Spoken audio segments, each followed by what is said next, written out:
আসসালামু আলাইকুম, সবাই কেমন আছেন? আশা করি সবাই আল্লাহর মতে ভালো আছেন। তো বর্তমান ফেসবুকে কিন্তু যাকে নিয়ে এত ট্রোল হচ্ছে, তো তাকে কিন্তু আপনাদের সামনে আজকে নিয়ে আসলাম। তো সবাই ভাবতেছেন যে ওইটা মেয়ে, আসলে কিন্তু ওইটা মেয়ে না।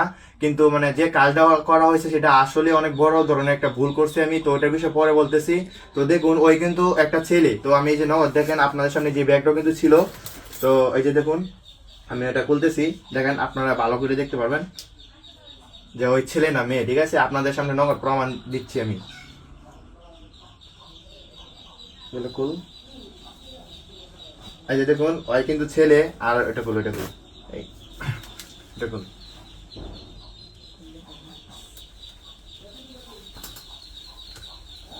তো এই যে এটা খুল, এগুলো খুল।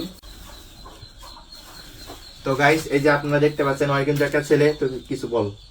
তো আমি তো ছেলে, আমি মেয়ে, সেই যে ভিডিওটা করছিলাম। তো গাইস, মূলত ওর কোনো দোষ নেই। ওই ছোট মানুষ, ওই ছোটবেলা থেকে আমাদের কাছে আসে। তো আমরা তো যেহেতু ভিডিও করি, তো ওকে কিন্তু আমি মূলত বলছিলাম যে এই কাজটা করার জন্য। তো মূলত পুরো দোষটা কিন্তু আমার উপরে, মানে ওর কোনো দোষ নেই। ঠিক আছে, তো আমাদের এই বিষয়টা নিয়ে বর্তমানে মানে অনেক বড় বড় চ্যানেল থেকে মানে নিউজ করা হচ্ছে।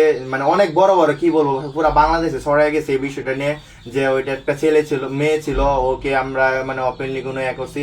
আসলে কিন্তু এই কাজটা করা আমাদের জন্য অনেকটা অনেকটা ভুল হয়েছে। তো তার জন্য পুরা দেশবাসী কাছে ক্ষমা চাইতেছে, আমাকে ক্ষমা করে দিবেন।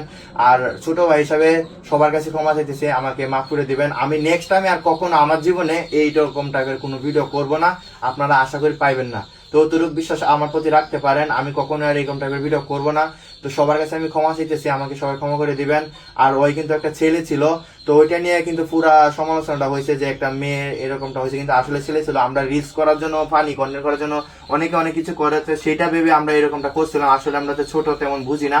তো এই জন্য আমাদের ভুল হয়েছে। আমরা সবকিছুর পরেও আপনাদের কাছে ক্ষমা চাইছি।